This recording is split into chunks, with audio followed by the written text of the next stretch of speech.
Assalamualaikum warahmatullahi wabarakatuh.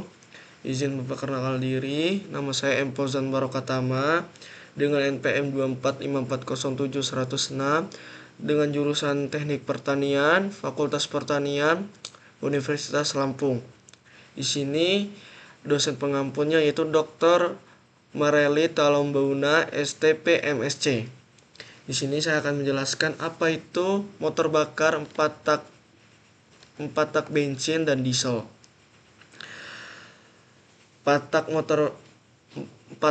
motor bakar bensin dan diesel itu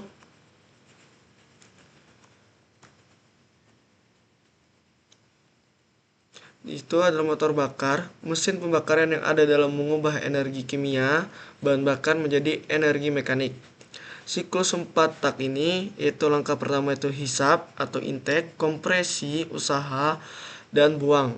Force anchor melakukan 2 putaran per siklus lengkap piston atau 4 siklus 1 putaran. Jadi motor bakar ini diterapkan dari 4 tak bensinnya diterapkan dari mobil yang kendaraan-kendaraan seperti kendaraan mobil Avanza, Brio, Jazz, dan lain-lain, atau sepeda motor bebek yang 4 tak yang sekarang ini ada motor Beat, Vario, ada motor NMAX ataupun PCX. Dia mempunyai motor bakar 4 tak.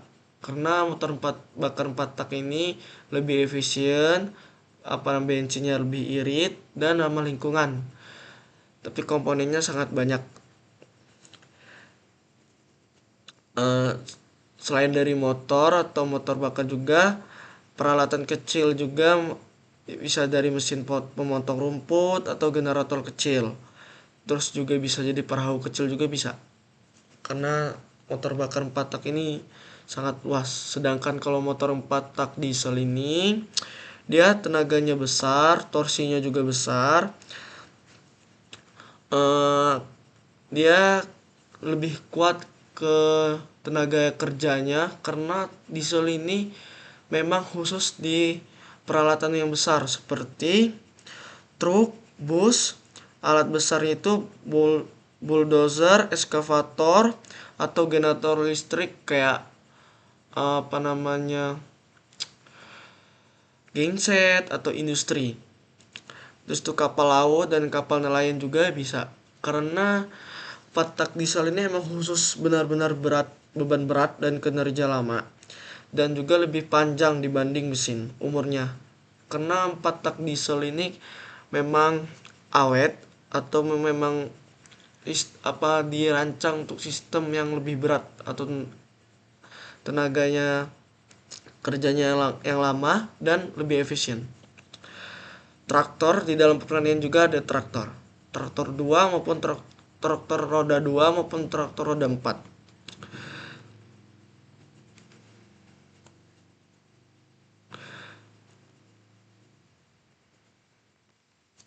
Komponen utamanya itu ada blok silinder, piston, poros engkol, sistem bahan bakar, karburator, dan injeksi. Ada kepala silinder, batang piston juga di solar, katup masuk dan keluar camshaft, sistem pengapian bensin dan busi. Ini kalau bensin dan busi ini ada di di bensin. Itu juga sekarang ini 4 tak sudah teknologi juga udah semakin meningkat zaman sekarang. Jadi busi itu cuman di 2 tak. Sekarang di 4 tak sekarang ini memakai injektor. Terus ada sistem pendingin, ada pelumas. Jadi fungsi komponen itu ada blok silinder sebagai penampung piston, force anchor, batang piston yang untuk buat kelola bahan bakar tersebut. Piston ini mengubah tekanan hasil pembakaran menjadi gerak bolak-balik. Force anchor mengubah gerak bolak-balik piston menjadi gerak putar. Kepala silinder itu kepalanya ini sebagai buat dia menguji buat pengapian. Batang piston menghubungkan piston dengan force anchor. Katup masuk untuk mengatur masuknya campur udara bahan bakar dan keluar gas buang. Camshaft itu menggerak katup agar dan menutup pada waktu yang tepat. Sistem bahan bakar juga yang solar, karburator atau injeksi itu menyediakan campuran udara dan bahan bakar ke ruang bakar. Kepala silinder, sistem pengapian bensin busi atau injektor juga menyalakan campuran udara dan bahan bakar. Bahan bakar dalam ruang bakar. Sistem pendingin itu sebagai menjaga suhu mesin agar tidak terlalu panas dan mengurangi gesekan komponen mesin agar tidak cepat aus. Itu sebagai fungsi pelumas dan fungsi sistem pendingin. Justru ada prinsip kerja mesin 4 tak, itu langkah hisap campuran udara bahan bakar masuk saat katup masuk terbuka. Kompresi campuran yang kedua itu campuran dikompresi rasio kompresi relatif lebih rendah. Dia itu ada nih. Ini sebagai isap. Isap ini masuknya bensin dan ruang udara dari sini. Masuk, dia ditarik ke bawah. Terus di sini adalah campuran dikompresi rasio kompresi relatif rendah. Jadi dia di sini kompresi, dia akan menaik. Di sini busi atau injektor sebagai atau karburator, itu sebagai buat percikan api agar ini ke bawah lagi, atau power, karena di sini kan ada yang namanya power karena dia akan menekan ke bawah. Itu sebagai bahan bakar atau pengajuan seperti sistem kayak kalau kurang lebihnya sebagai pembakaran, proses pembakaran di blok silindernya itu.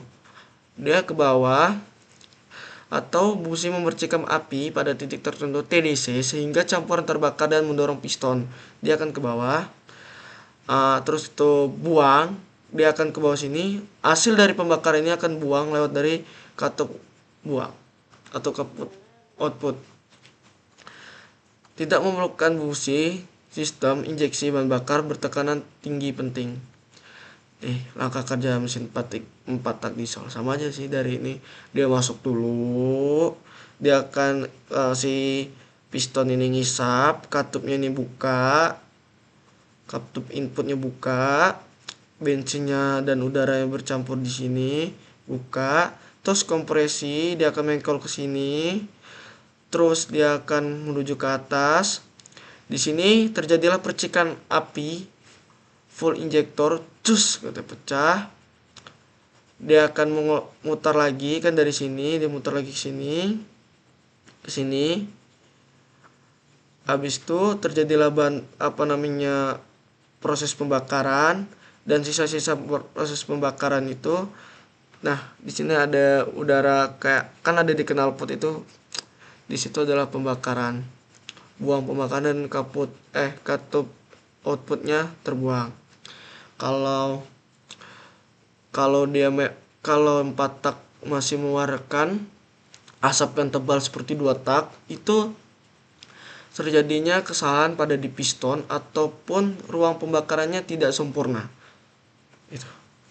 Kan ada beberapa motor sekarang juga, ada motor Beat atau NMAX kan banyak tuh. Ada yang rusak atau udaranya pada ngebul putih, itu walaupun dia 4 tak itu berarti ada kerusakan atau proses pembakaran yang tidak sempurna. Nah, perbedaan utama bensin dan diesel itu metode pengapian. Kalau bensin pengapian oleh busi, sedangkan kalau diesel pembakaran spontan seperti injeksi. Dia tuh kayak ada kompresi juga. Dia tuh kayak emang dituju lebih cepat gitu aja. Cus katanya.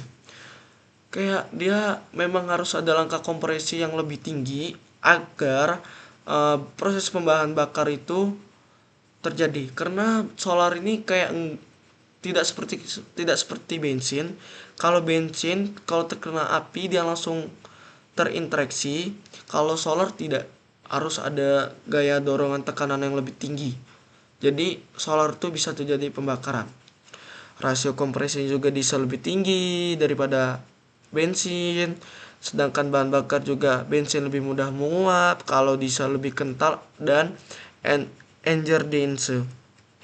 Emisinya juga bensin cenderung emisi CO dan HC, diesel juga cenderung NOx dan partikel PM. Torsi dan putarannya, diesel menghasilkan torsi lebih besar pada RPM rendah, bensin lebih halus pada RPM tinggi. Karena memang dikhususkan diesel itu dia RPM-nya rendah tetapi torsinya sangat besar. Karena diesel ini adalah khusus memang untuk alat-alat berat atau beban kerja yang lebih lama. Efisiensi thermal diesel umumnya lebih efisien dan konsumsi bahan bakar per daya lebih rendah. Emang kalau solar ini memang lebih irit daripada bensin. Jadi keunggulan dari bensin itu adalah responsif lebih ringan, lebih sedikit kebinsingan. Bensin juga lebih irit. Kalau solar lebih irit. Kalau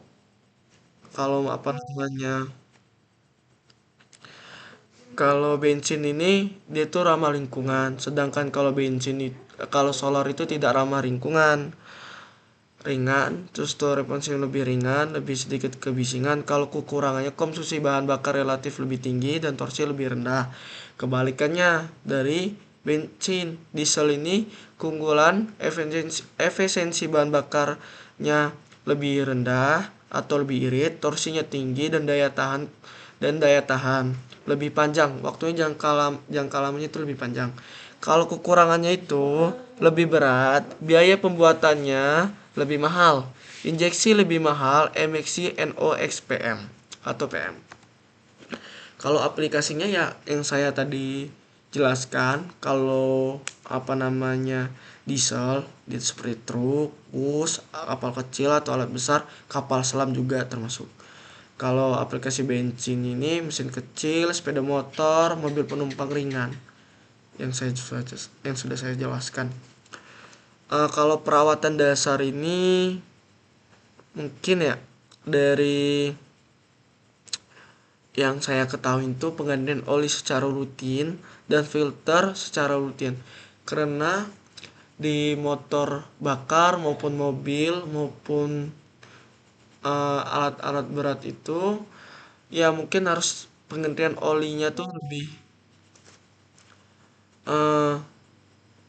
ya kalau menurut saya sih lebih penggantian olinya dan filter secara rutin itu lebih efisien karena kunci utamanya itu di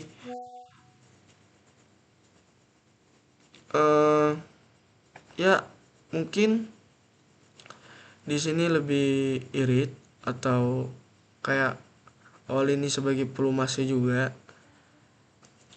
lebih kayak ini bahan atau utama lah. Ini sistem pendinginnya, cek level cairan pendingin, periksa kebocoran. Kalau ini mati, kalau di sistem ini ada yang rusak atau gimana, di mesin itu akan panas dan mesin di dalam itu mempunyai keausan yang lebih banyak. Jadi kayak dia sistem ini kalau dia ada yang rusak atau kebocoran di pendinginan, mesin di dalam motor bakar tuh lebih panas, bisa juga mengakibatkan kebakaran karena terlalu panas. Dia nggak ada sistem pendinginnya atau sistem untuk mendinginkan mesinnya. Di sini lebih berbahaya. Di sini juga lebih berbahaya. Juga lebih keausan juga mesinnya. Oli ini juga sangat penting. Pendingin juga sangat penting. Kalau sistem bahan bakar, pembersihnya ini servis karburator atau injektor pada diesel, periksa dan kebersihan injektor serta filter solar, pemeriksaan kaptub juga, kompresi dan kebocoran udara pada sistem masuk, sistem pengapian bensin, cek dan ganti busi kabel pengapian. Di kesimpulan yang saya terapkan, yang saya tahu 4 tak ini, mesin 4 tak baik bensin maupun diesel memiliki siklus kerjasama namun berbeda pada metode pembakaran dan karakteristik performa. Pemilihan bergantung pada aplikasi efisiensi biaya dan batas emisi. Ya, di sini ada perhitungan. Jadi soal itu sebuah mesin bensin 4 tak memiliki diameter silinder 80 mm, langkahnya 100 mm, tekanan efektifnya rata-rata IMEP-nya 850 kPa, jumlah silindernya 4, putaran mesinnya 3000 rpm. Jadi dihitung daya indikator PI mesin tersebut. Jadi diketahuinya itu ini diubah dulu jadi meter 0,08, ini juga 0,1 meter. IMP-nya itu jadikan PA, kilopascal ini jadikan PA, N-nya 3000 rpm. Z-nya sama dengan 4. Terus rumusnya PI IMEP X ini rumusnya IMEP ini dikali S dikali A dikalikan Z dikalikan N PI-nya. A-nya kita cariin dulu 3,14 dikali 0,082 ini per dibagi 4 jadi 0,50. PI di sini 8.800 dikalikan 0,1 kali 0,0050 dari sini dikali 300 per 120 sama dengan 42 kW daya indikator PI. Sekian dari saya. Terima kasih. Baik, di sini saya akan menjelaskan sistem motor bakar 2 tak. Apa itu sih sistem motor bakar 2 tak? Jadi sistem motor bakar 2 tak ini adalah dimana satu siklus 2 langkah satu langkah 2 siklus. Kalau 4 tak itu 1 langkah 4 siklus. Jadi perbedaannya itu sangat jauh. Jadi kita ke pengertiannya. Jadi mesin 2 tak ini juga disebut mesin motor 2 tak adalah jenis mesin pembakaran dalam yang menyelesaikan satu siklus kerja hanya dalam 2 langkah piston. Kebalikannya dari 4 tak, satu siklus kerja hanya 4 langkah. Karena di 4 tak itu mempunyai sama seperti ini 2 tak, ada langkah hisap, langkah buang, dan juga ada langkah kompresi, ada langkah usaha. Jadi mesin ini lebih sederhana secara mekanis dibandingkan mesin 4 tak yang hanya memerlukan 4 langkah untuk menyelesaikan satu siklus pembakaran. Pada masa jayanya, mesin 2 tak hanya digunakan pada motor bebek dan motor trail karena konstruksinya yang ringan, respon gasnya cepat, serta kemampuan menghasilkan tenaga lebih besar dalam waktu singkat. Jadi motor 2 tak ini lebih cocok buat balapan atau motoran ke trail, atau memang untuk khusus tenaganya lebih laju seperti motor legendaris seperti Yamaha R King dan Suzuki TS adalah contoh populernya di Indonesia. Namun karakteristiknya yang lebih boros dan menghasilkan emisi gasnya buangnya lebih tinggi yang tidak ramah lingkungan. Penggunaan mesin 2 tak lebih berkurang sejak era 2000-an karena mesin 4 tak sudah ditemukan dan tergantikan oleh mesin 4 tak yang lebih ramah lingkungan dan efisien bensinnya. Dan juga tidak memerlukan oli samping lagi. Kalau 2 tak masih memerlukan oli samping karena mesin 4 tak ini sudah didesain yang lebih efisien, ramah lingkungan, dan tidak menggunakan oli samping. Dan komponennya juga lebih sederhana kalau 2 tak, tapi kalau 4 tak lebih banyak. Ini adalah gambar langkahnya. Ini ada lubang. Nah, di sini perbedaan dari 4 tak dan 2 tak. Kalau 2 tak lubang buangnya ini nggak ada namanya katup input dan katup output. Dia otomatis yang buat katup input sama outputnya itu si silindernya. Jadi ada lubang buang, ada saluran transfernya juga dari sini. Terus saluran isap, campuran udara, bensin dan oli samping bercampur masuk ke poros engkol. Di sini adalah bak engkolnya, di sini adalah isap dan kompresi.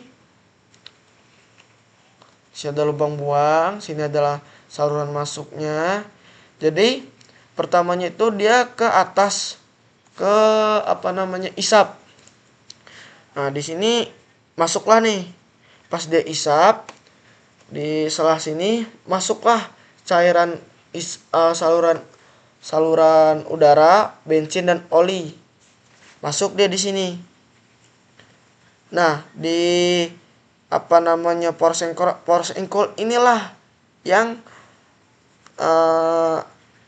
bensin dan oli dan udaranya ngikut ke atas. Jadi setelah dia ke atas, di sini ada terkena percikan busi atau percikan businya meledaklah di sini. Nah, kenapa dia sangat mengebul? Itu karena proses bahan bakarnya tidak sempurna. Terus salurannya transfer juga terbuka dari sini, saluran buangnya keluar. Ya sama metodenya juga TMA titik mati langkah bawah, titik mati langkah kompresi dan hisap, piston naik ke atas menekan campuran di ruang bakar. Di sini dia menekannya. Dan pada saat yang sama di bawah piston ruang engkol menghisap campuran baru dari karburator. Langkah usaha dan buang, piston turun karena ledakan pembakaran gas sisa keluar melalui lubang buang di sini. Ledak dia, tapi dia ada yang juga masuk ke sini.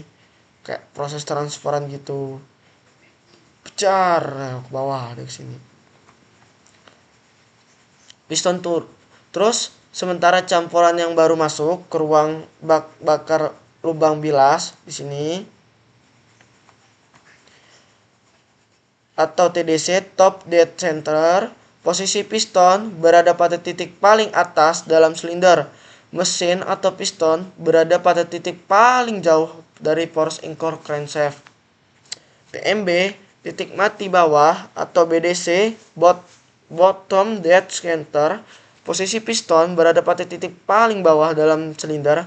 Mesin atau piston berada pada titik paling dekat dengan poros engkol crankshaft di sini. Nih yang paling dekat nih. Kenapa ada oli sampingnya buat ngelumas ini juga agar tidak terjadi kausan pada mesinnya atau sebagai melicin lah di sini. Ruang bilas yaitu ruang di bawah piston atau di mana terdapat poros engkol crankshaft, sering juga disebut bak engkol crankshaft. Berfungsi gas hasil campuran udara bahan bakar dan pelumas bisa tercampur lebih merata. Pembilasan scavenging atau yaitu proses pengeluaran gas hasil pembakaran dan proses pemasukan gas untuk pembakaran dalam ruang bakar. Nah, di sini busi nih. Memang tidak ada katupnya, ada crankshaft atau sebagai tempat piston bergerak naik turunnya, silinder. Kalau crankshaft itu mengubah gerak naik turun piston menjadi gerak putar. Ada crankshaft carter juga, ruang di bawah piston. Untuk proses pengisapan campuran bahan bakar dan udara, katup red atau lubang bilas di sini. Mengatur aliran campuran bahan bakar dari karburator ke ruang bakar. Ada lubang buang di sini. Ini lubang isap. Atau exhaust port, tempat keluarnya gas sisa pembakaran karburator ini atau atau busi mencampur bahan bakar dan udara dengan perbandingan yang tepat. Busi di sini juga sebagai menyalakan campuran bahan bakar dan udara yang percikan api. Tujuannya utama dibuat motor 2 tak ini adalah untuk menciptakan mesin yang lebih sederhana, ringan, dan bertenaga dibandingkan mesin 4 tak pada masanya. Rasio daya terdapat berat yang tinggi. Kombinasi bobot ringan dan tenaga yang besar menjadi motor 2 tak ideal untuk aplikasi yang membutuhkan rasio daya terhadap berat yang tinggi, seperti pada mesin portable dan sepeda motor kompetisi. Jadi motor bakar 2 tak ini yang saya jelaskan tadi cocok banget motor bakar ini ke 2 tak ini buat balapan atau kompetisi. Ada kelebihan juga. Kelebihannya ini, mesin 2 tak ini terkenal lebih responsif ketimbang mesin 4 tak. Hal ini terjadi karena mesin 2 tak hanya membutuhkan 2 langkah dalam satu siklus untuk menghasilkan tenaga. Tidak melulu soal tenaga yang dihasilkan. Kelebihan mesin 2 tak juga terletak pada konstruksi mesinnya yang lebih sederhana. Komponennya yang ada pada mesin 2 tak juga lebih sedikit. Pada mesin ini tidak ada klep in dan output hingga noken S. Bahan bakar masuk lewat inlet port, saluran hisap, dan transfer port atau saluran transfer. Otomatis bobotnya juga lebih ringan dibandingkan dengan mesin 4 tak. Di sini membedakannya. Kompensasi dari konstruksi mesin yang sederhana dari mesin 2 tak juga jadi keunggulan. Dengan begitu mesin ini lebih mudah dalam hal perawatan. Karena di mesin ngebul ini tidak perlu setel klep atau ganti filter oli dalam perawatannya. Hal yang pertama dari mesin 2 tak ini memiliki output tenaga yang lebih besar ketimbang mesin 4 tak. Kapasitas mesin 4 tak yang lebih besar daripada 2 tak. Namun dari sisi tenaga yang dihasilkan tidak lebih besar. Kekurangan dari mesin 2 tak itu membutuhkan 2 gerakan piston, yakni naik dan turun. Disitulah menghasilkan tenaga yang lebih cepat dan efisien dan lebih kebut. Disinilah hal ini proses masuk bahan bakar ke ruang silinder lebih cepat atau otomatis lebih boros. Akibat siklus tersebut mesin 2 tak lebih boros bahan bakarnya ketimbang mesin 4 tak, mempunyai suara berisik dan asap pada 2 tak ini sangat banyak dikarenakan bahan bakar yang tidak sempurna atau proses bahan bakarnya yang tidak lebih efisien dari 4 tak. Berikutnya adalah suhu mesin yang lebih cepat panas. Hal ini disebabkan oleh posisi lubang mesin 2 taknya berada di silinder atau boring. Mesin 2 tak juga dibutuhkan oli samping. Fungsinya untuk melumasi piston, ring piston, kruk as, dan bearing kruk as. Oli ini ikut tersebar di ruang bakar. Kasat mata bisa dilihat dari asap yang keluar dari knalpot. Motor 2 tak banyak mengeluarkan asap dari knalpot alias lebih ngebul. Di sini adalah hasil perhitungannya. Sebuah mesin 2 tak 1 silinder memiliki bore 70 mm, stroke-nya 60 mm, putaran mesinnya 6000 rpm, dan IMP-nya 7000 kPa. Hitung daya indikator PI mesin tersebut diketahuinya. Di sini 70 mm ini diubah dulu ke meter. Ini juga 60 mm diubah dulu 0,06. Di sini MB ini ya. Terus ini jumlah silindernya, 1Z ini jumlah silinder. N-nya 6000 rpm. IMP-nya ini kan kilopascal, diubah dulu jadi pascal. Ditanya tuh daya indikator PIP atau hitung daya indikatornya. Jadi sama seperti 4 tak tadi, A dulu dicari karena di sini nggak ada A. Jadi 3,14 R. Jadi rumus itu A sama dengan R kali B kuadrat sama dibagi 4/4. Jadi 3,14 dikali 0,07 kuadrat per 4. Jadi hasilnya sama dengan 0,003847 meter kuadrat. Jadi dimasukinlah rumus untuk mesin petak ini. P ini bedanya di 4 tak itu kalau nggak salah 40, di sini 60. Karena satu langkah usaha tiap satu putar faktornya 60. Jadi sini IMP S kali A kali Z kali N, dimasukin saja kan, S nya udah dapet, A nya udah dapet, Z nya udah dapet, N nya juga udah dapet. N nya ini 6.000. Masukin 7.000 dikali 0,6, terus tuh dikali 0,8347 dikali 1 dikali 6, 6.000, hasilnya 16,6 kilowatt.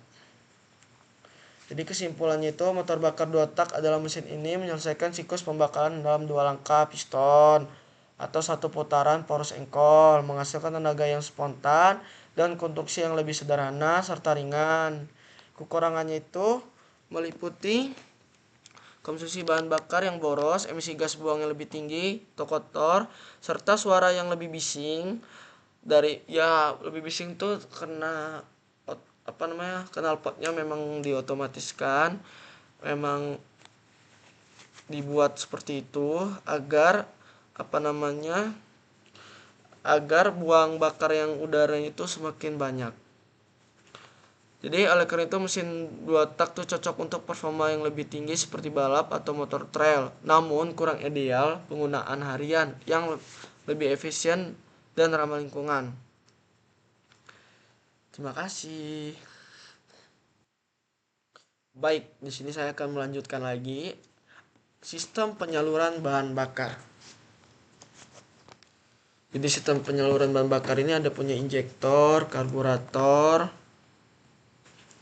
ada bos pump, ada common rail.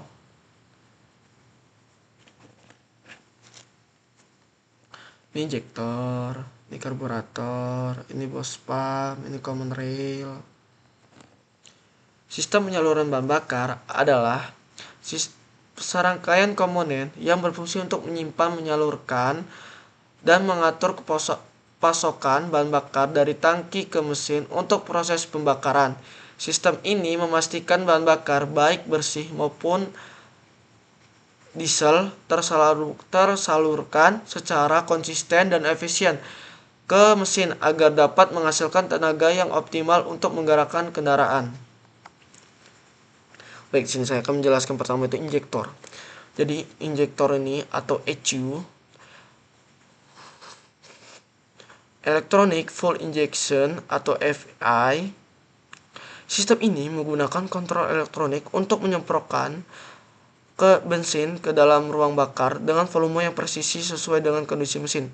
Jadi ini bisa bensin, bisa juga solar. Prinsip kerjanya, pompa bahan bakar bertekanan tinggi mengalirkan bensin dari tangki ke injektor. Berbeda dengan karburator, injektor bekerja secara elektronik dan dikendalikan oleh unit kontrol mesin atau electronic control unit ECU. Peran ECU adalah menerima informasi dari berbagai sensor seperti sensor suhu mesin dan sensor aliran udara dan sensor posisi katup gas. Berdasarkan data ini, ECU menghitung jumlah bensin yang dibutuhkan untuk pembakaran yang optimal dan mengirimkan sinyal injektor. Jadi ECU ini sebagai otak di dalam proses bahan bakar itu. Proses penyemprotan injektor mengubah bensin menjadi kabut halus sehingga mudah terbakar dan tercampuran sempurna dengan udara yang masuk ke dalam mesin. Keunggulannya, pembakaran lebih efisien, konsumsi bahan bakar lebih irit, performa bensin lebih stabil, dan emisi gas buang lebih rendah. Komponen di injektor itu ada nozzle, ujung injektor, menyemprotkan bahan bakar ke ruang bakar dalam bentuk kabut halus agar mudah terbakar. Dan ini lebih cocok bensin dan lebih cocok juga solar. Needle valve, jarum nozzle, ini jarumnya nih. membuka dan menutup lubang semprot nozzle sesuai tekanan bahan bakar. Solenoid coil, kumparan elektromagnetik,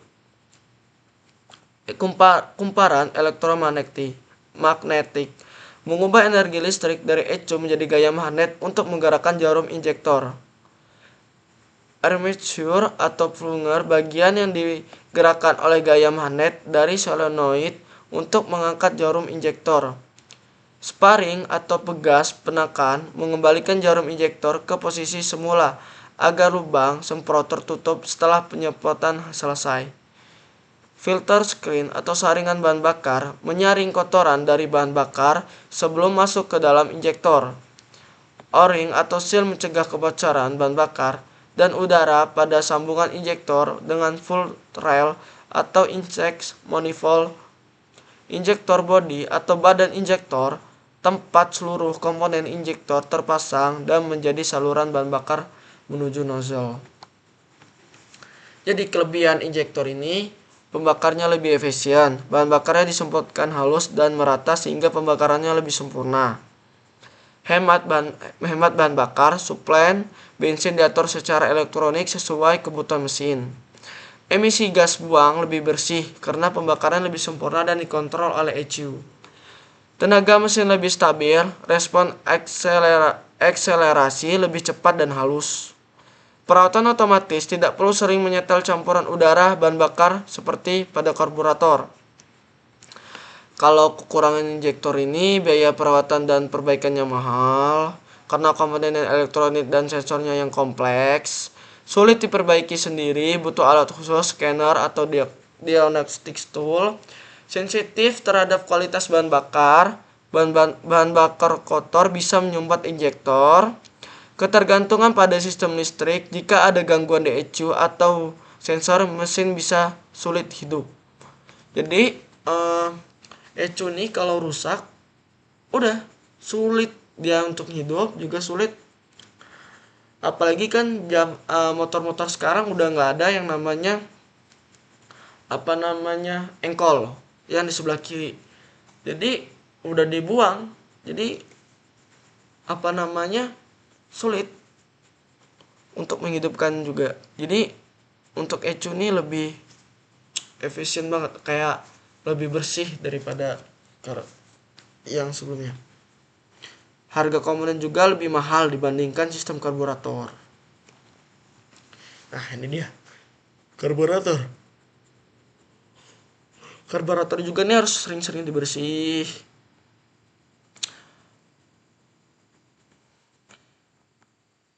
Nah, bensin karburator adalah sistem penyaluran bahan bakar mekanis yang bekerja dengan memanfaatkan kevakuman udara.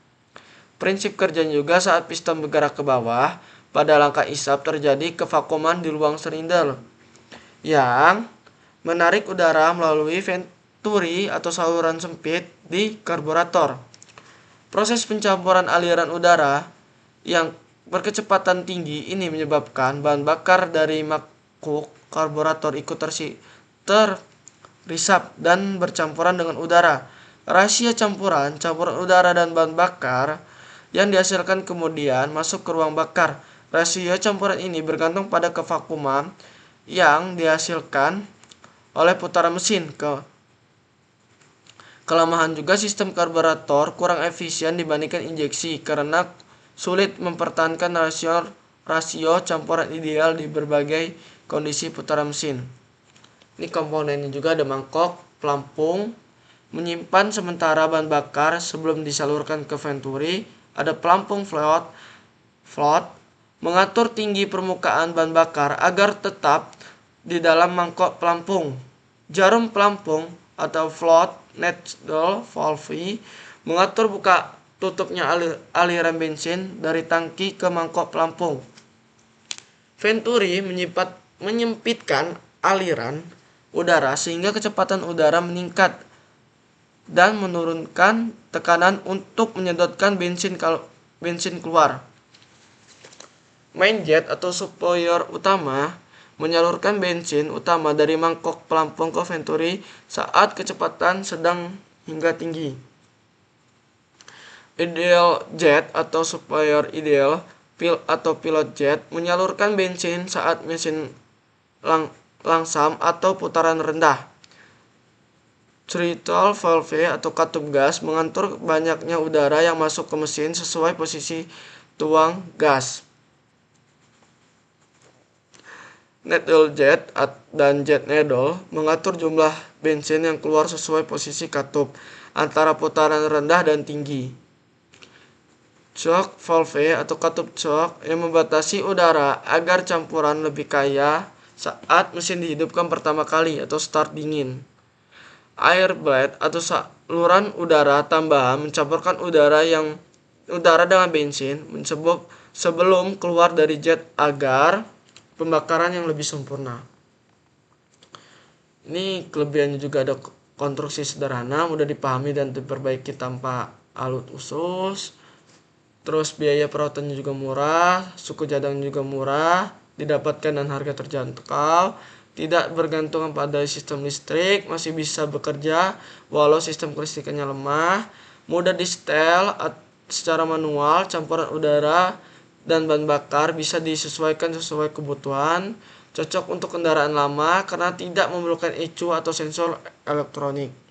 Kekurangan karburator juga, pembakaran kurang efisien, campuran udara dan bahan bakar tidak selalu tepat, boros bahan bakar, suplai bensin tidak diatur secara presisi seperti injektor, gas buang lebih kotor atau emisi CO dan HC cenderung lebih tinggi, sulit dihidupkan saat dingin, perlu dicok atau manual untuk menambahkan bahan bakar, tenaga mesin yang kurang stabil terutama pada kecepatan tinggi atau beban berat.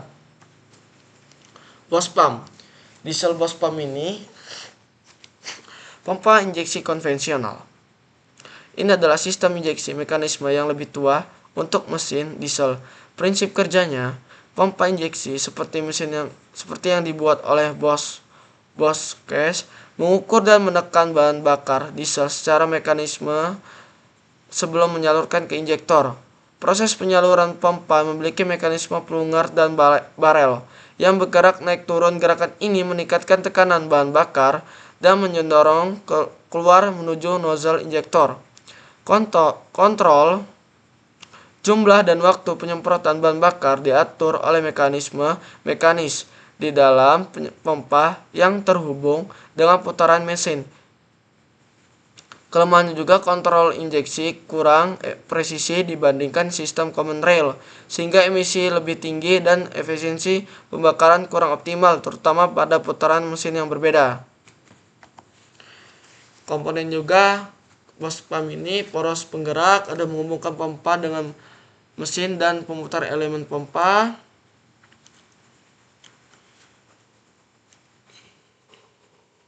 Ada template atau mengubah gerak putar poros menjadi gerak naik turun, plunger untuk menekan bahan bakar. Nih.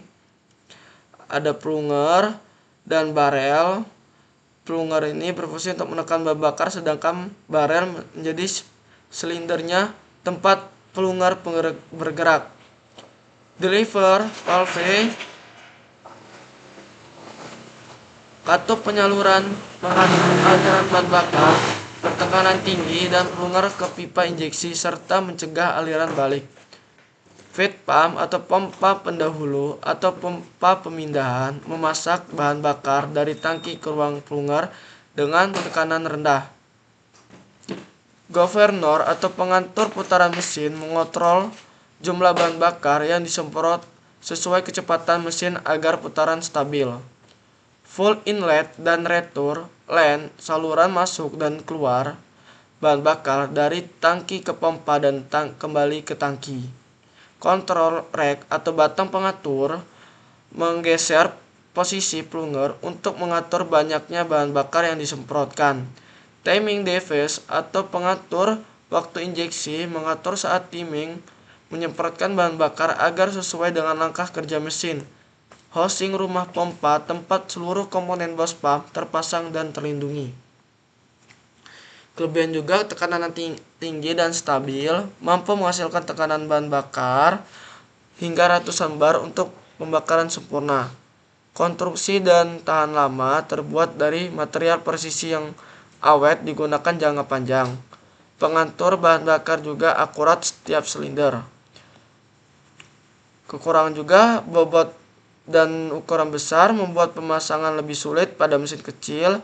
Harga komponen juga dan perawatannya mahal karena presisi tinggi dan perlu alat khusus. Kurang efisiensi dibandingkan common rail. Pengaturan bahan bakar masih mekanis sebelum elektronik. Tidak mudah rusak.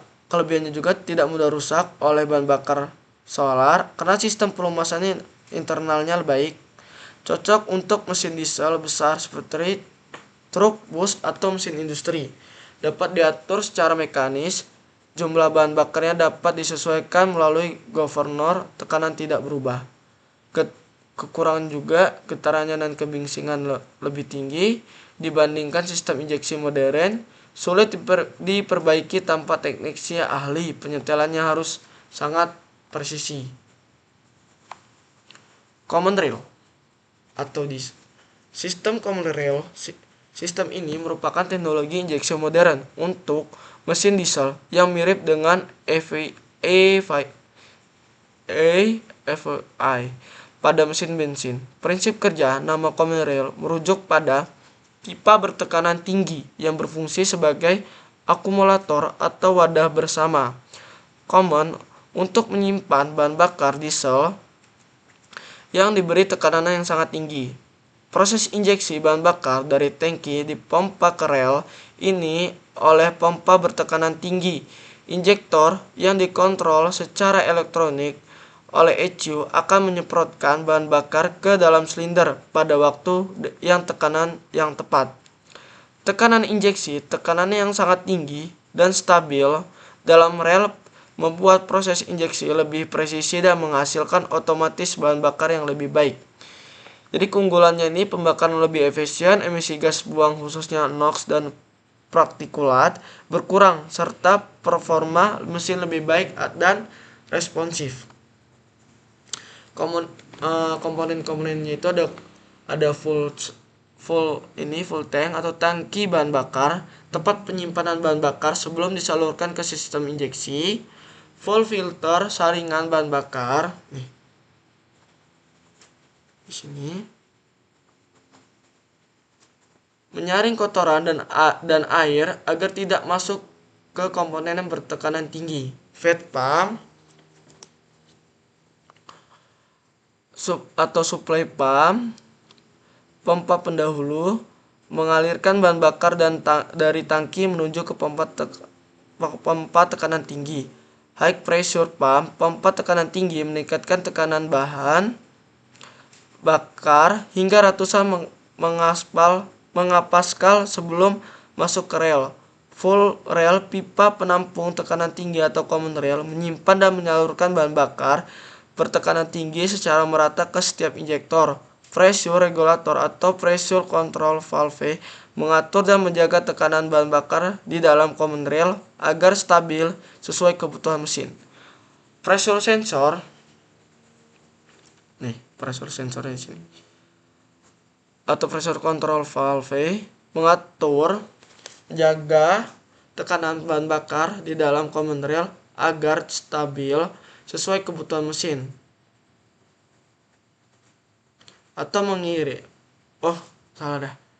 Itu pressure regulator. Kalau pressure sensor itu sensor tekanan dan bahan bakar mengirim informasi tekanan bahan bakar di rel ke ECU. ECU ini sebagai otaknya mesin lah.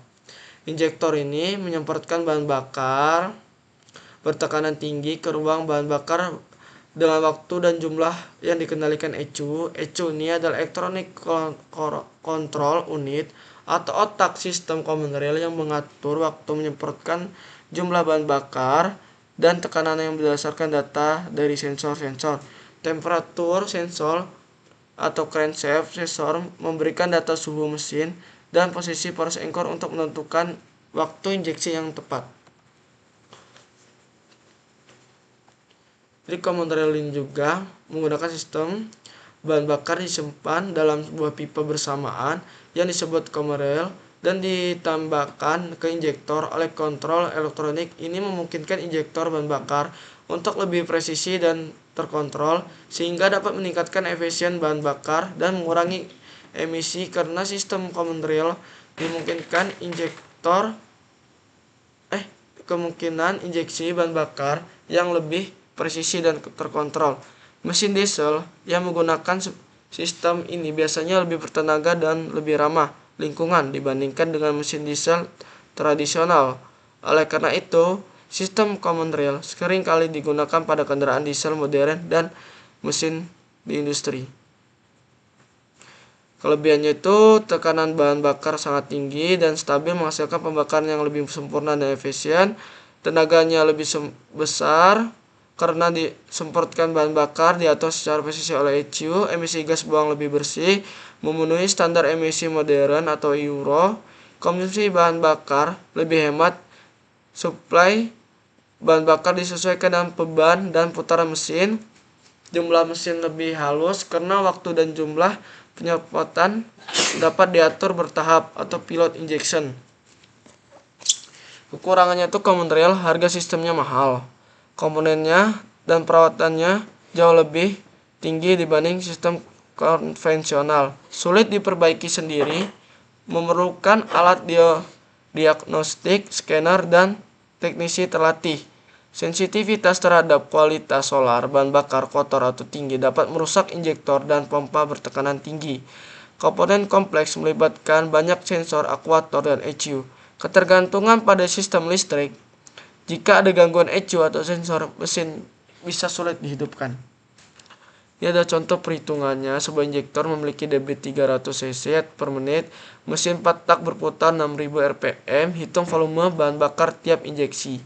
Diketahuinya itu debit injektor 300 cc per menit, rpm-nya 6000, mesin 4 tak itu 1 injeksi tiap 2 putaran. Ditanya beberapa volume bahan bakar per injeksi.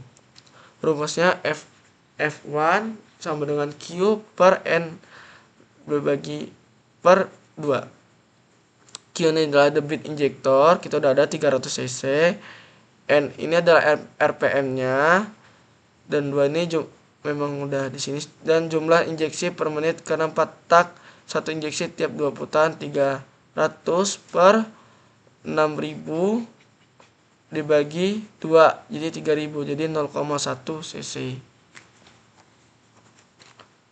Thank you. Jadi sistem pendingin ini yang saya tahu ini ada dua, ada sistem pendingin udara dan sistem pendingin kokolen, ada sistem pendingin hybrid. Jadi pendingin dan itu udara saling menyatu. Jadi sistem pendingin juga sangat penting di komponen atau di motor bakar.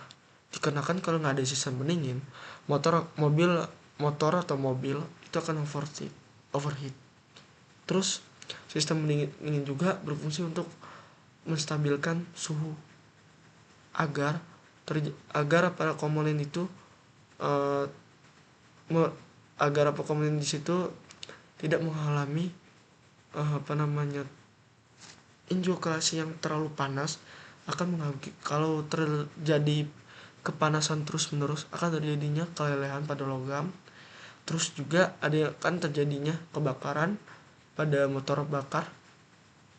Itu sangat berbahaya kalau nggak ada pendingin. Apalagi tidak ada sistem pelumas, itu jadi ada kausan, juga nggak ada yang meredam pendinginan juga. Pelumas juga sebagai yang meredam pendinginan juga iya. Terus komponennya juga tidak akan lama, tidak akan awet. Baik, kita jelaskan yang lebih komplit lagi. Baik, sistem pendingin ini adalah sistem pada mesin kendaraan yang berfungsi mengatur dan menjaga suhu mesin agar tetap berada pada kondisi kerja ideal. Saat mesin bekerja, pembakaran di dalam silinder menghasilkan panas yang sangat tinggi, yang jika tidak dikendalikan dapat menyebabkan overheat, mesin terlalu panas. Ini kalau memang nggak dikendalikan ini sangat bahaya, karena kan mesinnya akan mati sendiri karena terlalu overheat. dan merusak komponen seperti piston, klip, dan silinder. Sebaliknya juga, jika suhu mesin terlalu rendah, proses pembakaran tidak sempurna juga, sehingga bahan bakar menjadi boros dan tenaga kurang. Jadi kalau dia mesinnya dingin, itu bukan malah bahan bakarnya lebih irit, lebih boros, dan juga tenaganya malah berkurang. Oleh karena itu, sistem pendingin juga berperan sangat penting untuk menstabilkan suhu kerja mesin, memperpanjang umur dan komponen, serta menjaga efisien dan performa kendaraan. Komponen sistem pendingin ada radiator, water pump, thermostat, water jet, radiator jet cap, radiator cooling fan, reservoir tank, dan selang radiator. Jadi radiator itu sebagai tempat pembuangan panas dan cairan pendingin ke udara.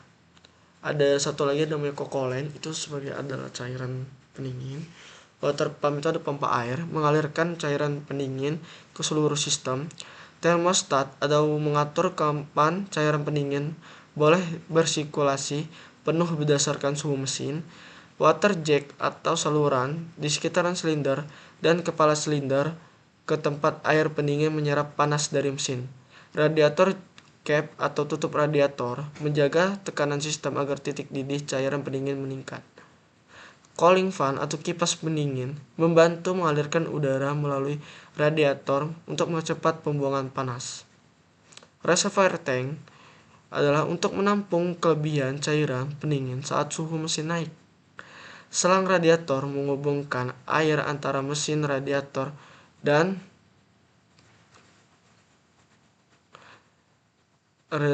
komponen lainnya. Cara kerja sistem pendingin: saat mesin dihidupkan, suhu mesin rendah sehingga termostat tertutup dan air pendingin hanya beredar di dalam mesin. Untuk mempercepat pemanasan, ketika suhu mesin meningkat mencapai sekitar 80-90 derajat, termostat mulai terbuka sehingga air pendingin yang sudah panas dialirkan ke radiator. Di radiator, cairan pendingin melepaskan panas ke udara dengan bantuan sirip pendingin dan kipas radiator. Setelah didinginkan, cairan mengalir kembali ke mesin melalui pompa air. Jadi proses ini terjadi terus-menerus secara siklus selama mesin hidup, sehingga mesin selalu berada pada kondisi stabil, tidak terlalu panas maupun terlalu dingin. Kekurangan dan kelebihannya yaitu kelebihannya itu menjaga suhu kerja tetap stabil dan optimal, meningkatkan efisiensi pembakaran, mengurangi risiko keausan komponen akibat panas berlebih, dan menambahkan daya tahan umur mesin. Jadi harus sering-sering kita cek ke bengkel karena memang sistem pendingin ini sangat penting. Dan ada kekurangannya juga, sistem lebih kompleks dibanding pendingin udara, membutuhkan cairan khusus, kokolen, dan perawatan rutin. Kalau terjadi ada kebocoran atau kerusakan, itu sangat bahaya pada mobil ataupun motor bakar ataupun motor. Rentan terhadap kebocoran dan kerusakan pada radiator atau pompa air.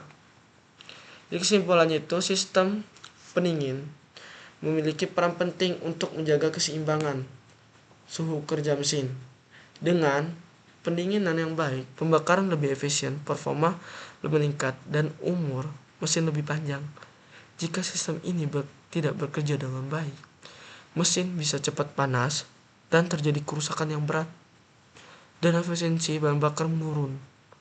Oleh karena itu, perawatan dan berskala seperti pengecekan air radiator, kipas, dan termostat sangat diperlukan untuk menjaga sistem pendingin dengan optimal. Kalau mesin pendingin ini tidak ada, mungkin sangat panas kita saat mengendarai, ataupun akan terjadi kerusakan pada mesinnya. Sistem pelumas. Sistem pelumas ini adalah sistem yang berfungsi untuk mengalirkan oli ke seluruh bagian mesin yang bergesekan seperti poros engkol, piston, dan nok dan dinding silinder.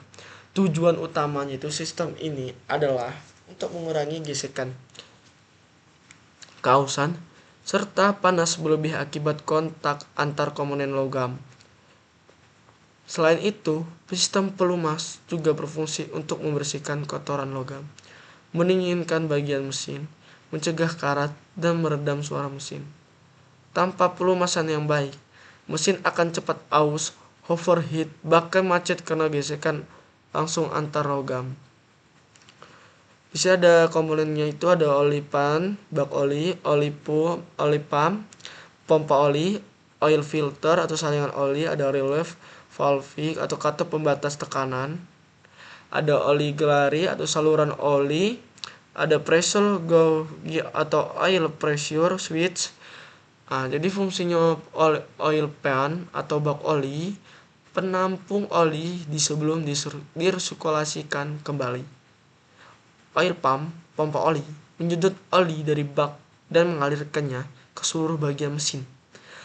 Oil filter itu saringan oli yang menyaring kotoran logam dan kotoran dari oli agar bersih. Relief valve atau katup pembatas tekanan itu menjaga tekanan oli tetap stabil dan mencegah tekanan berlebih. Oil gallery atau saluran oli, jalur tempat mengalir ke setiap komponen mesin. Pressure gauge atau oil pressure switch menunjukkan atau mendeteksi tekanan oil di dalam sistem. Cara kerja sistem pelumas adalah saat mesin dihidupkan, pompa oli berputar meningkatkan poros engkol. Pompa kemudian menyedot oli dari bak oli dan mengirimkannya ke saringan oli atau oil filter saringan untuk dibersihkan dari kotoran. Setelah bersihkan, dialirkan untuk melalui saluran oli atau oil gallery menuju bagian-bagian mesin yang bergesekan seperti poros engkol, bantalan dan piston, dan camshaft. Oli membentuk lapisan tipis di antara permukaan logam sehingga mengurangi gesekan dan panas. Setelah melumasi dan menyerap panas, oli kembali turun ke bak oli untuk disirkulasikan kembali. Proses ini terus berulang selama mesin hidup. Kelebihan dan kekurangannya itu, kelebihannya itu mengurangi gesekan dan kausan pada komponen mesin, mendinginkan bagian mesin yang panas, membersihkan kotoran hasil pembakaran atau gesekan logam, mengurangi kebisingan mesin, menjaga kinerja mesin tetap harus halus dan efisiensi. Kekurangannya itu perlu penggantian oli secara rutin. Jika terjadi kebocoran atau tekanan oli rendah, mesin bisa cepat rusak. Jadi harus kita rajin ke bengkel untuk mengecek ataupun kita sendiri untuk menggantikan olinya. Membutuhkan pompa dan filter yang harus selalu berfungsi dengan baik. Kalau tidak ada dua ini, tempat bensin itu akan mengendat-nyendat atau punya kayak kesedak gitu, kayak tersangkut di bagian piston ataupun yang lainnya. Jadi kesimpulannya itu, sistem pelumasan adalah sistem vital yang menjaga keawetan dan performa mesin. Dengan pelumasan yang baik, gesekan dapat dikurangi, panas berlebih diserap, dan mesin bekerja lebih halus. Tanpa pelumasan yang memadai, bagian mesin bisa aus, macet, bahkan mengalami kerusakan total. Oleh karena itu, perawatan rutin seperti pengecekan volume dan kualitas oli sangat penting agar sistem pelumasan tetap berfungsi optimal. Ini adalah soal perhitungan pelumasan. Sebuah pompa oli mengalirkan oli ke mesin dengan debit 21,2 liter per menit. Jika mesin bekerja selama 15 menit, berapa volume total oli yang sudah dialirkan pompa tersebut? Diketahui itu debit olinya Q 1,2 liter per menit, waktu kerjanya T sama dengan 15 menit, ditanya volume. Jadi V sama dengan Q kali T atau V sama dengan 1,2 kali 15, hasilnya 18 liter. Thank you. Oke, ini adalah tugas materi yang kelima, yaitu sistem kelistrikan. Sistem kelistrikan itu saya mengidap terisi, itu ada apa itu sistem kelistrikan, komponen dan fungsi kelistrikannya, cara kerja sistem kelistrikan, kelebihan dan kekurangannya, jenis-jenis kelistrikan, dan perhitungan dan kesimpulan. Baik, apa sih yang kalian tahu sistem kelistrikan? Jadi, sistem kelistrikan ini adalah rangkaian komponen listrik pada kendaraan bermotor yang berfungsi untuk menghasilkan, penyimpan, dan menyalurkan arus listrik ke berbagai bagian kendaraan. Listrik ini digunakan untuk menyalakan mesin, penerangan, dan serta sistem kontrol dan instrumen kendaraan. Jadi listrik ini sebagai penting sebagai pada kendaraan. Jadi dia itu bisa ngidupin motor, menyalakan lampu, terus menyalakan sistem pendingin, dan kontrol dan instrumen. Nggak ada listrik, ECU nggak bisa hidup, terus sensor nggak bisa hidup, semuanya akan mati.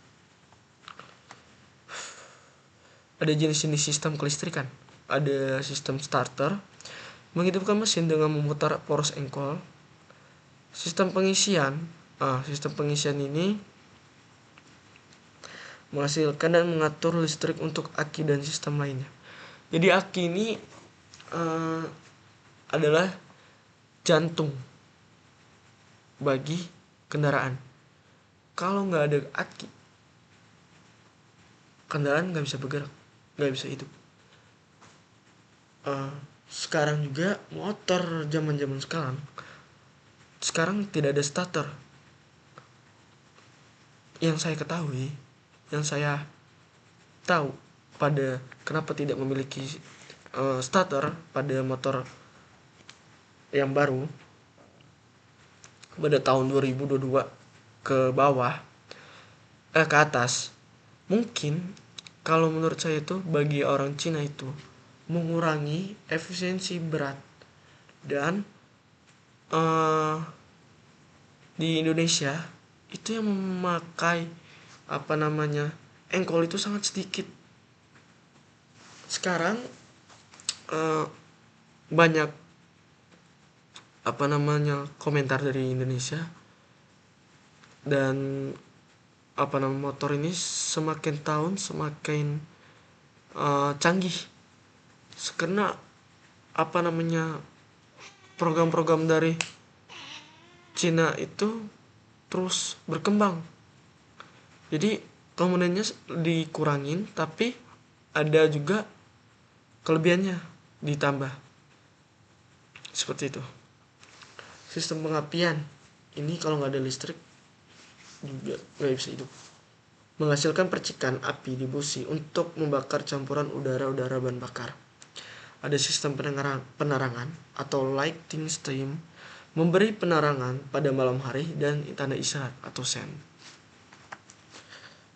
Komponen sistem kelistrikan dan fungsi, ada aki. Ini yang saya maksud, jantungnya.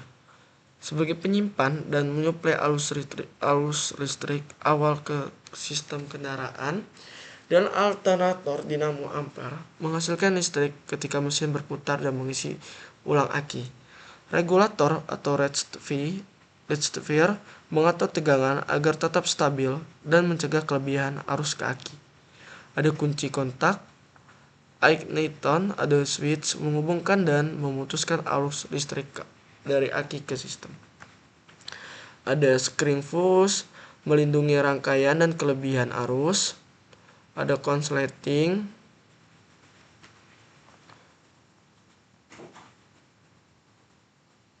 motor starter menghubungkan arus dan memutuskan ini. Kunci kontak, ada alternator menghasilkan listrik, terus ada spring, ada kabel dan konektor menyalurkan arus listrik bagian sistem, ada motor starter menggerakkan poros engkol agar mesin dapat menyala, ada lampu dan instrumen memberikan penerangan dan informasi ke pengemudi.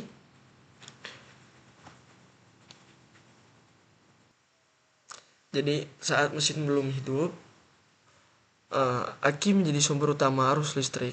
Saat kunci kontak diputar ke posisi start, arus dari aki mengalir ke motor starter. Motor starter berputar dan memutar poros engkol untuk menyalakan mesin. Arus listrik juga dialirkan ke sistem pengapian atau ignition system agar busi menghasilkan percikan api. Saat mesin sudah hidup, poros engkol yang berputar akan menggerakkan alternator. Alternator mulai menghasilkan listrik arus bolak-balik AC. Terus kalau nggak salah 12,8 volt kalau nggak salah. Terus distabilkan menjadi 5 volt ke arah DC oleh dioda penyarahan. Arus DC ini disalurkan untuk mengisi aki dan mengalirkan ke semua sistem kelistrikan kendaraan seperti lampu, pengapian, pendinginan, dan panel indikator dan regulator, menjaga agar tegangan listrik yang dihasilkan tetap konstan dan tidak merusak komponen lain. Dengan sistem ini, kelistrikan kendaraan dapat bekerja otomatis. Aki terus diisi ulang dan suplai kelistrikan tetap stabil selama mesin beroperasi.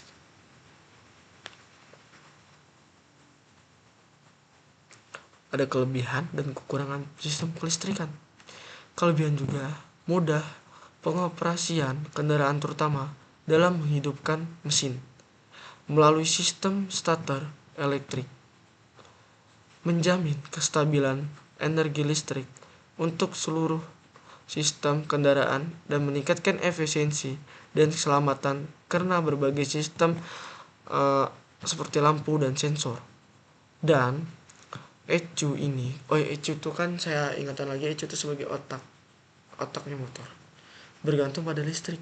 Jadi otak dan jantung itu saling berkontribusi, sama aja motor, ECU dan listrik. Aki tidak ada aki, tidak ada ECU.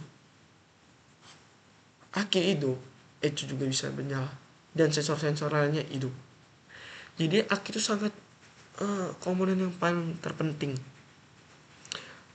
Terus dapat menunjang teknologi modern seperti sistem injeksi bahan bakar, sistem pengereman ABS, dan sistem navigasi. Ada kekurangannya, sangat bergantung pada kondisi aki.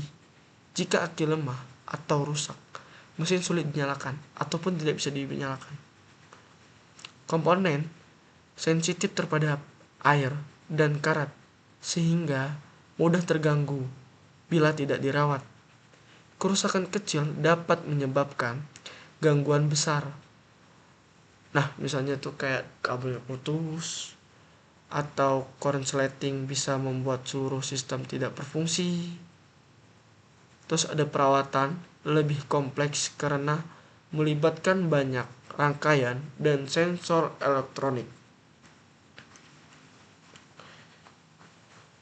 Jadi kesimpulan yang ini, sistem kelistrikan merupakan salah satu sistem terpenting pada motor bakar.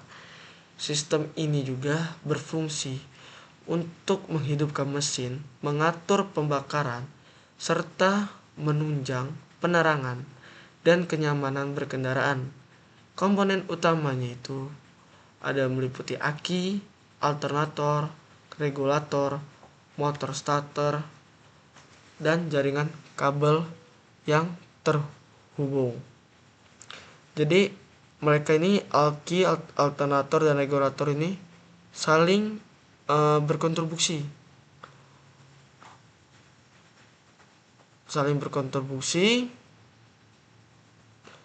dan juga penting di kendaraan karena yang mengubah energi mekanik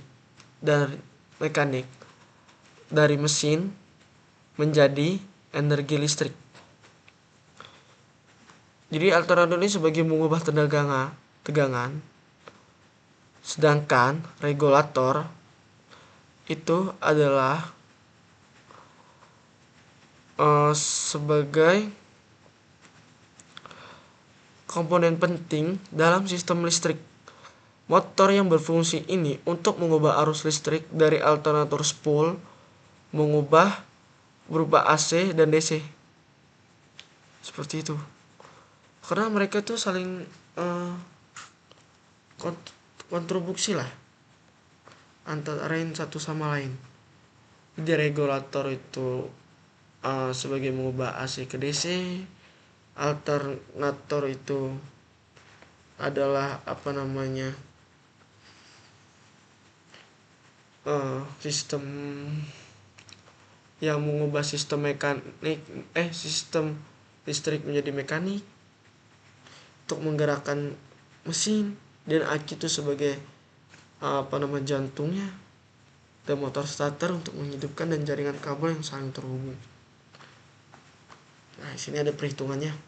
Sebuah lampu depan motor memiliki daya 60 watt dan bekerja pada tegangan 12 volt. Berapa arus listrik yang mengalirkan pada lampu tersebut? Di sini ada nyari arus listriknya atau I.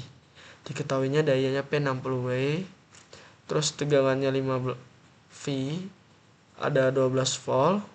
Yang ditanya arus listrik I. Rumusnya itu I sama dengan P per V. Jawabannya itu I sama dengan 60 per 12, 60 dibagi 12 jadi 5. Terima kasih. Jadi komponen, saya ingatkan lagi, jadi komponen kelistrikan ini sangat sulit dikenakan. Setiap bengkel juga lebih enak membongkar mesin, memasang mesin daripada membongkar sistem kelistrikan daripada sistem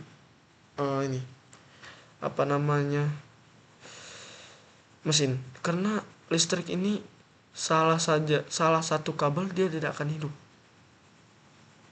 ataupun dia juga akan nanti terjadi konsleting karena tegangannya berbeda.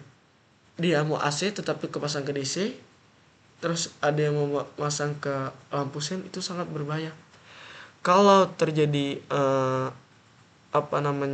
konsleting, kabel itu harus diganti ulang karena terjadi kebakaran. Makanya itu pada sistem kelistrikan ini sangat penting, sangat orang-orang yang tahu tentang listrik.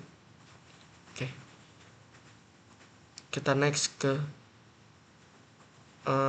pelajaran materi yang ke-6. See you.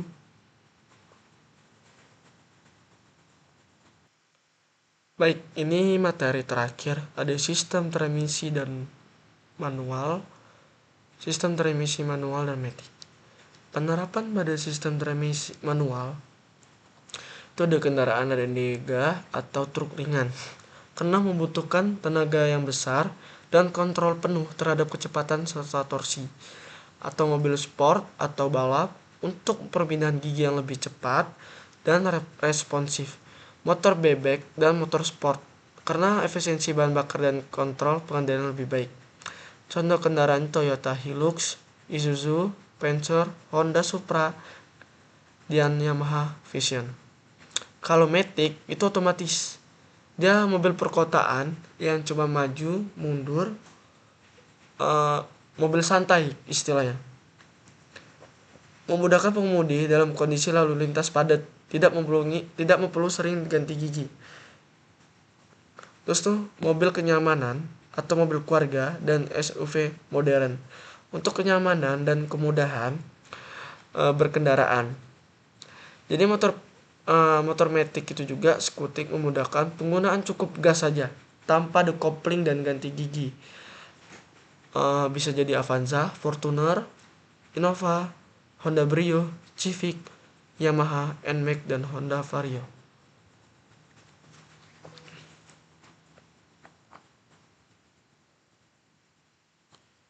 Di sini ada sistem, ini ada komponen-komponennya nih. Ada mesin di dalamnya.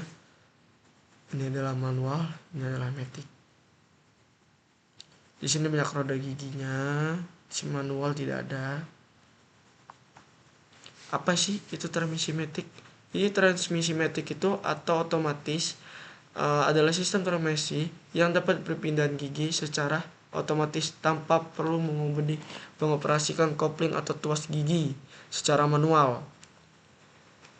Sistem bekerja ini menggunakan torsi converter atau rangkaian planeter gear serta sistem hidrolik dan elektronik untuk menentukan posisi gigi berdasarkan kecepatan kendaraan, beban mesin, dan posisi pedal gas.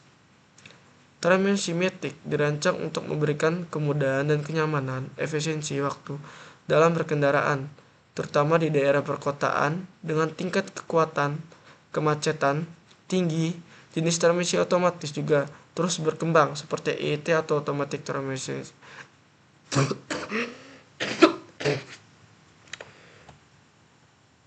Seperti ET atau automatic transmission, CVT atau continuously variable transmission, dan DCT atau dual clutch transmission.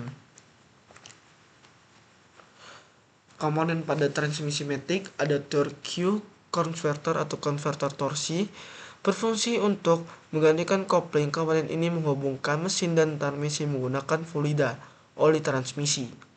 Di dalamnya terdapat pump impeller, turbine runner, dan stator yang berfungsi memperbanyak torsi saat kendaraan bergerak. Ada planeter gear set di sini. Komponen utama untuk menetapkan rasio gigi sistem ini terdiri dari sun gear, planet gear, dan ring gear.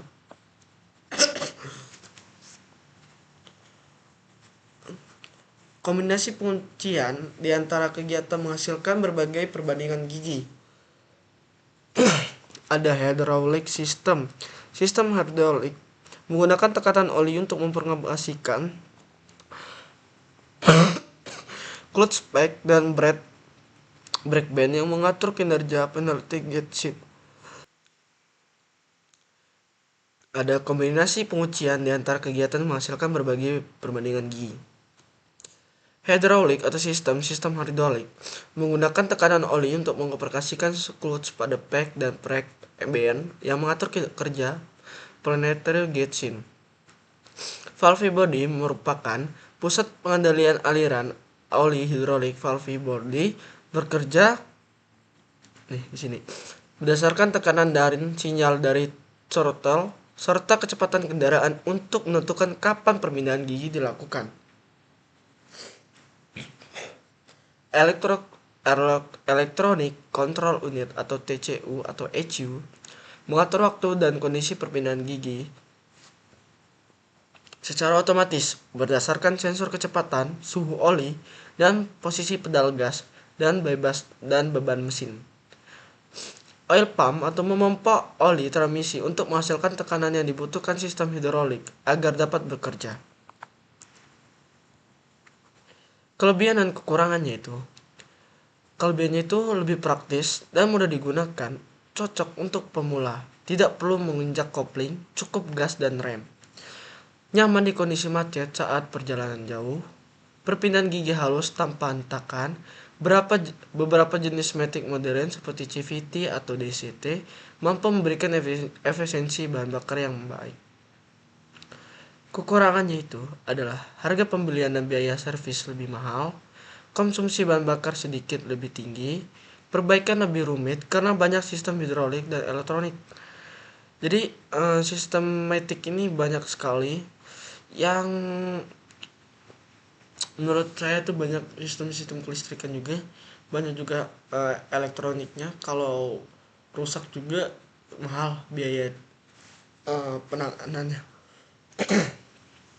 Terus tidak terlalu ideal untuk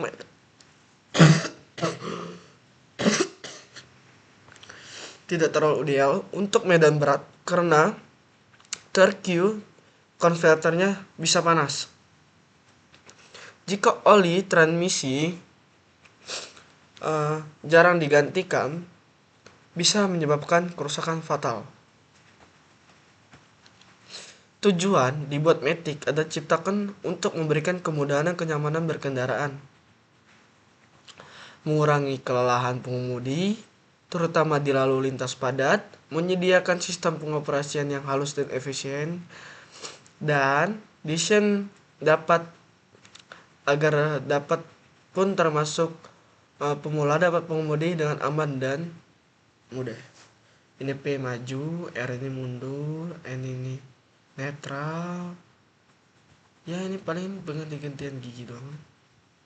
Ini P aja terus. Kalau mau mundur R, kalau mau netral M.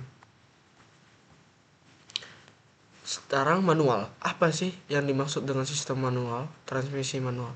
Transmisi manual adalah sistem pemindahan tenaga mesin dari mesin ke roda penggerak yang bekerja dengan pengoperasian gigi secara manual oleh pengemudi. Pengemudi pengatur pemindahan gigi menggunakan tuas persneling dan pedal kopling.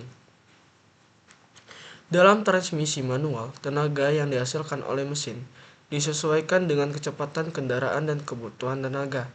Dijalankan, sistem ini memungkinkan pengemudi untuk menentukan kapan waktu yang tepat untuk menaikkan atau menurunkan gigi sesuai kondisi medan, seperti tanjakan, turunan, atau kecepatan tinggi.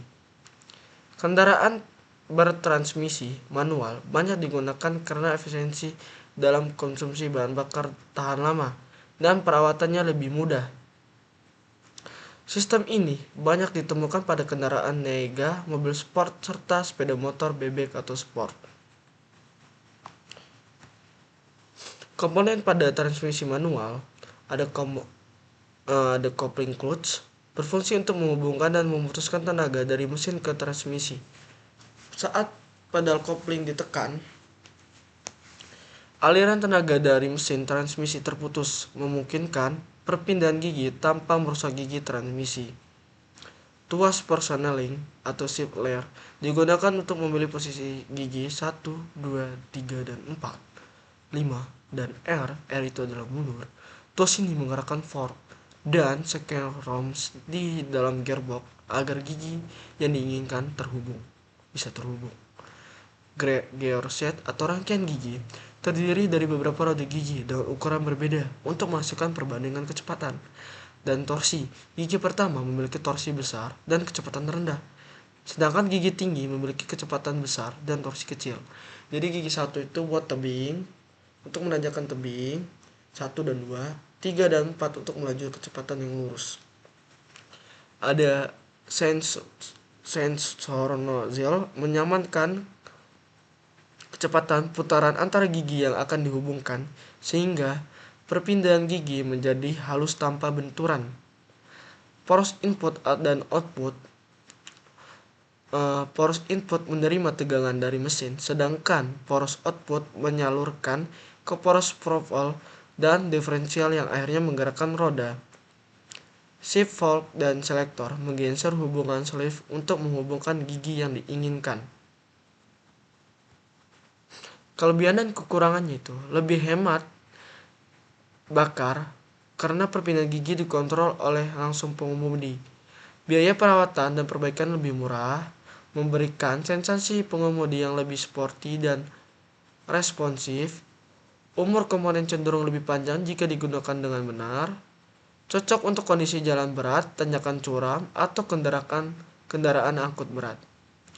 Kekurangannya itu membutuhkan keterampilan tinggi dan latihan untuk mengoperasikan kopling, melelahkan jika digunakan di lalu lintas padat karena saat sering ganti gigi, resiko mesin mati mendadak atau mati kopling jika salah pengoperasian, perpindahan gigi bisa kasar bila tidak terampil.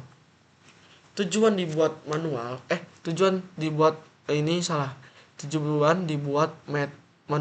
betul. Memberikan kontrol penuh kepada pengemudi terhadap tenaga dan kecepatan kendaraan. Di sini gigi 1 ke kiri, gigi 2 tinggal lurus, gigi ketiga ke bawah, gigi keempat kanan sedikit ke atas, gigi kelima mundur, dan ke samping bawah adalah R. Meningkatkan efisiensi bahan bakar, memaksimalkan torsi dan kecepatan sesuai kebutuhan medan. Dirancang untuk kendaraan yang memerlukan tenaga besar seperti truk, mobil sport, atau kendaraan niaga. Perbedaan matic dan manual. Transmisi manual menggunakan perpindahan gigi secara manual oleh pengemudi, sedangkan transmisi matic melakukan perpindahan gigi secara otomatis tanpa perlu intervensi pengemudi. Pada transmisi manual, kendaraan menggunakan pedal kopling untuk memutuskan dan menyambung tenaga mesin, sehingga pada transmisi matic tidak menggunakan pedal kopling karena digantikan oleh torque converter. Pengemudi manual harus mengatur sendiri kapan menaikkan atau menurunkan gigi, sedangkan mobil matic akan menyesuaikan perpindahan gigi secara otomatis berdasarkan kecepatan dan beban mesin. Transmisi manual lebih hemat bahan bakar karena tenaga dari mesin disalurkan langsung tanpa banyaknya kehilangan tenaga, sedangkan transmisi matic lebih boros bahan bakar akibat adanya slip pada torque converter. Dari segi kenyamanan, transmisi manual membutuhkan tenaga dan keterampilan lebih, sedangkan transmisi matic lebih nyaman dan praktis digunakan terutama di jalan yang macet. Jadi kesimpulannya, transmisi adalah komponen vital yang pada kendaraan yang berfungsi untuk mengatur perbandingan tenaga dan kecepatan dari mesin ke roda penggerak. Transmisi manual dan matic memiliki fungsi yang utama yang sama, namun berbeda dengan tenaga kerja dan pengoperasiannya. Transmisi manual memberikan kontrol penuh, efisiensi bahan bakar, dan daya tahan tinggi tetapi membutuhkan keahlian. Transmisi matic menawarkan kenyamanan, kemudahan, dan kepraktisan terutama di era perkotaan. Pemilihan jenis transmisi tergantung pada kebutuhan, kebiasaan, dan kondisi jalan. Pengemudi yang mengutamakan performa dan efisiensi cenderung memilih manual, sedangkan yang mengutamakan kenyamanan lebih memilih matic. Di sini ada namanya perhitungan.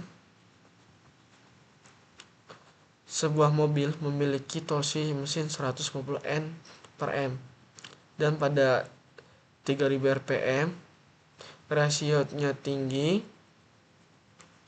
1 sama dengan 3,80 rasio gardan sama dengan 4,10 efisiensi transmisi, 0,92 dan diameter ban 0,65 meter. Hitunglah torsi di roda, kecepatan kendaraan pada 3000 rpm. Diketahui torsi mesin itu adalah 150, roda rasio gigi 3,80, rasio gardan ada 4,90, efisiensi adalah 0,92, diameter adalah 0,65, putaran mesinnya NE adalah 3000 rpm. Ditanya torsi roda TWT atau WTW, kecepatan kendaraan VV. Rumusnya itu ada I total sama dengan IG kali IV, dan 2 TW sama dengan TE kali I total kali N, dan 3 NW NE dibagi I total, U sama dengan NW kali R D kali 0,006. Jadi penjelasannya itu I total dicari dulu, 3,880 dari rasio gigi, IG itu I total, dan 4,10 itu adalah rasio gardan, IF mendapatkan 15,58. Sedangkan TW ini 150 dari torsi mesin dikali 15,8 ini dari I total dikali N, kali N ini adalah 0,92 efisiensi transmisi sama dengan 2150 Newton atau CDO TPM. NW sama dengan rumus itu NE sama dengan I total. NE kita adalah 3000, RPM kita dibagi dengan I total 15,58 sama dengan 192,5 RPM. V-nya semua dikali. NW-nya 192,5 dikali 3,14 dikali 0,65 dikali 0,66.